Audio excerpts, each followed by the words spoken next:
My guest today is the inimitable Andy Crestodina, CMO at Orbit Media. I've known Andy for years, which is actually pretty common for people about my age who work in digital marketing. He hosts Wine and Web, a monthly event at Orbit's office, which is located right across the train tracks from SearchLab. He also hosts Chicago's best conference, Content Jam, and is pretty ubiquitous online and at conferences all over the world. I met Andy for a beer at Burning Bush Brewery in North Center to talk about some research he's done. All right, Andy, thank you so much for doing this. I'm so happy to be here. It's like before the grand opening of this brewery, so that's kind of cool. Yeah, this place is great. Yeah, I love it. Awesome venue. I wanted to talk to you because hot off the press, you've done some research, as Orbit always does, on thought leadership. Yeah. I'm going to read your definition. I have it handy here. You define thought leadership as educational content produced by an expert or business that identifies new trends and is supported by research. It challenges the thinking of the target audience and drives marketing outcomes. Just tell me, how did you compile this research? How did this whole thing come about? Yeah, that definition is just a combination of all the top answers. Okay. So the first sentence there was all the people, like 70% of people who said that's thought leadership. We made that the first part there. Got it. And the second part was, I think, the higher bar that we can hold ourselves to when we talk about what thought leadership really is. Michelle Lin was our partner on the research. She's from Mantis Research. She's an amazing marketer, formerly from Content Marketing Institute. Okay. SurveyMonkey partnered with us on the research. They used SurveyMonkey Audience, which builds a panel and reaches all these people, and they got all the responses, 480 responses. Cool. But it's such a cool topic, right? Like, it's a great topic. What is it? Like, do people agree? What is thought leadership? So my view is that purely educational content is not sufficient to be thought leadership. You should be challenging people's thinking. It should be rooted in deep belief. You should be not afraid of controversy, taking a stand, strong opinion. That to me is, if it's just educational, I could point at lots of things you'd be like, no, definitely not. Right. But if you're really sticking your neck out and challenge, and you're okay with people disagreeing with you, now you're on the right path. It's a great way. You have in here, you mentioned a number of like great thought leaders, I think. Ann Hanley's mentioned, Mark Schaefer's mentioned. But there's a story of your interaction with Seth Godin that I thought was really interesting. And I loved his quote in the article. Me too. Yeah. What did you learn from that experience? And how did you even, I like the whole background of how you got to ask him the question. Yeah, somehow got invited to this event. There was a VIP track. The end of the VIP track was like this penthouse downtown, amazing, like panoramic views. And Seth Godin is there. We're all sitting on little couches. He stands up, gives a 30-minute presentation, which did not disappoint. I'm sure. Yeah, it was excellent. And then afterwards, we get to ask questions. And I raised my hand and I'm like, Seth, I got a question for you about thought leadership. Is that a strategy? And even before I finished, he has this grin, like he's really excited to answer. Yeah.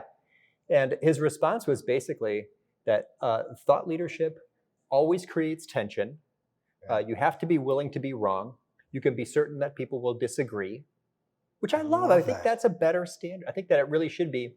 So you don't have to be a thought leader at all. You can be an amazing teacher. My goal is just to be a teacher, and you can meet marketing goals and business outcomes just by giving great advice and education and research without necessarily planting a flag. But when you do plant a flag, I think that is the level at which people will follow your ideas. Right. I had two gripes with what the research showed. And I'm curious what you think. So one, I heard this at Wine and Web, and I think there was debate in the room. A business can or cannot be a thought leader. What did the research say? 70% of respondents said businesses can be thought leaders.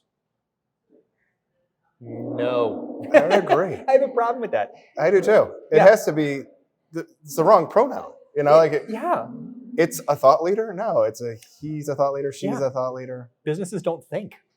No. People in the business, you have to, so I think that it really is partly a factor of personal belief. So you have people have ideas, businesses have people, of course.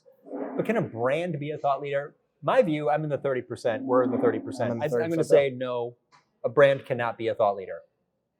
And like the other gripe I had was there was like this total, nobody talked about backlinks. So nobody responded to that. Like as an SEO, I was floored. Like there was nobody who thought being a thought leader should be about generating links back to whatever you're doing. Yeah.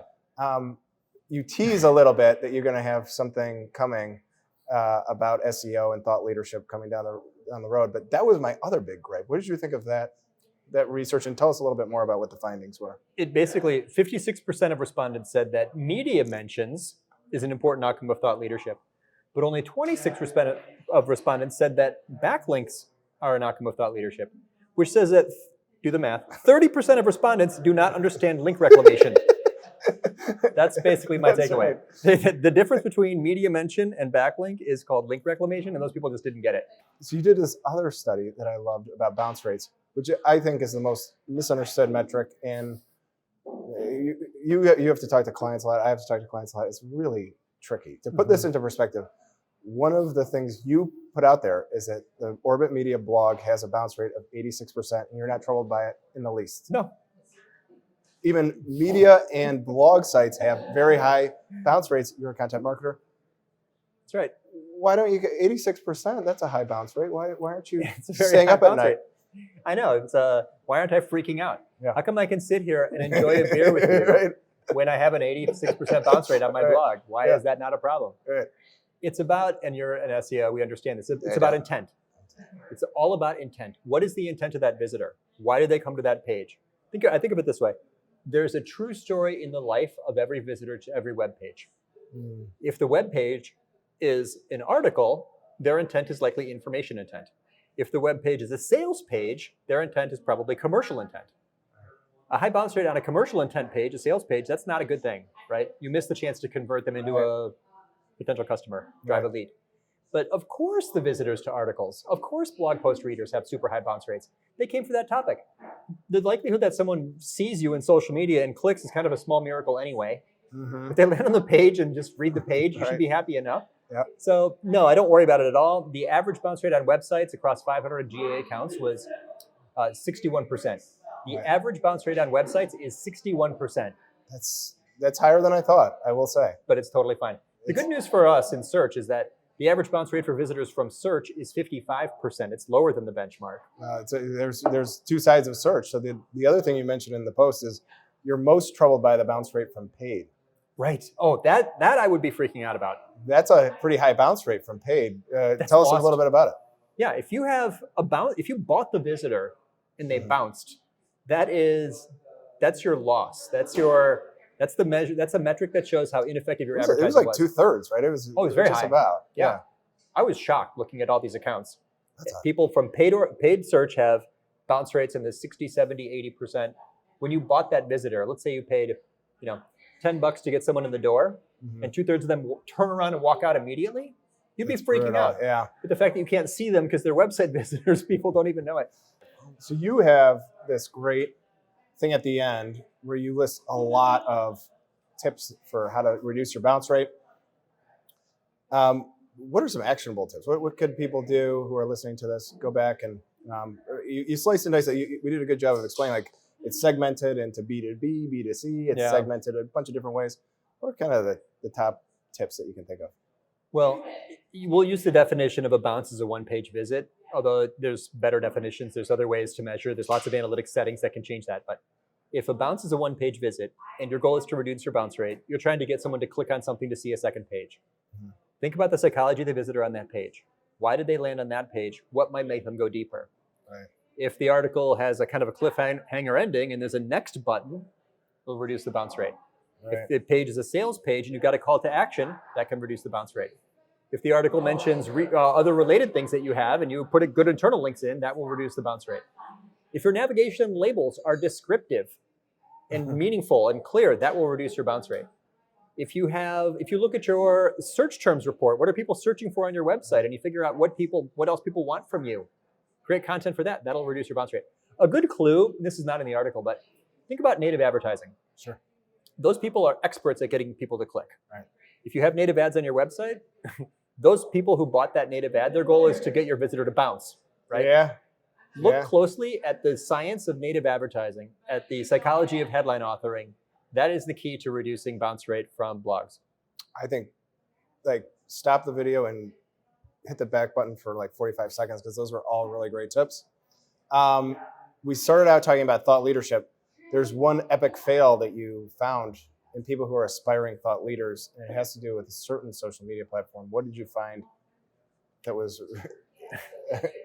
For anyone who has any plan to grow their personal brand or be a thought leader or just become more relevant on the internet, please search for your name in Google and do some personal SEO, like what's ranking for your name.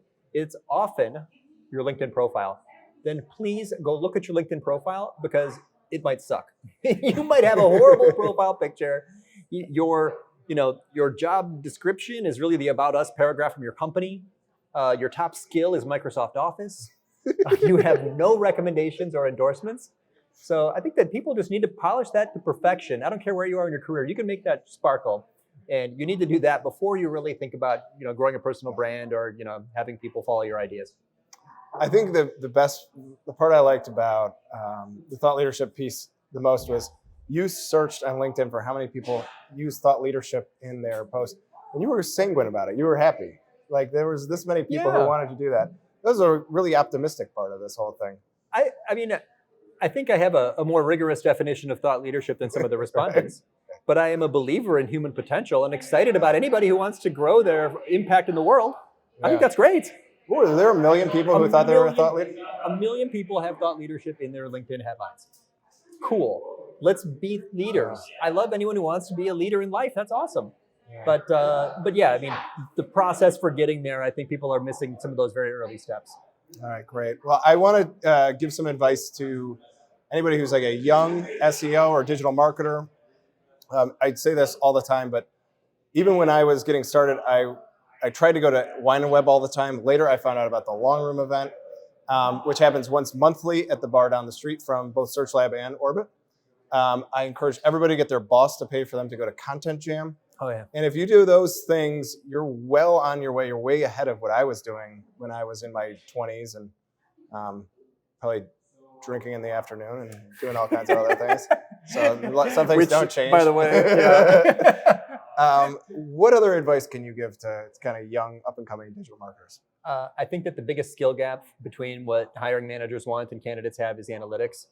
Yeah, I agree 100%. Yeah. What a good point. You could be in social media marketing, email marketing, content, advertising, display, paid, so whatever. Analytics is missing, and we don't have enough data-driven marketers in the talent pool. 100%. Yeah. So I would go and take the GAIQ test, the Google Analytics Individual Qualification Test. It's like an open browser test. Like you watch a bunch of videos and then take a test, you understand GA a little better. But then your point about live events. Connect with people in real life, like get out there with humans and like learn from the people around you. I can't tell you how many things. Yesterday I did this. Find bloggers that you respect and ask them for half an hour of their time just to share ideas and get advice. So many people will say yes to that. People are happy to teach. People are honored by the request. So reach out to people you respect and ask them just for a little bit of time just to learn.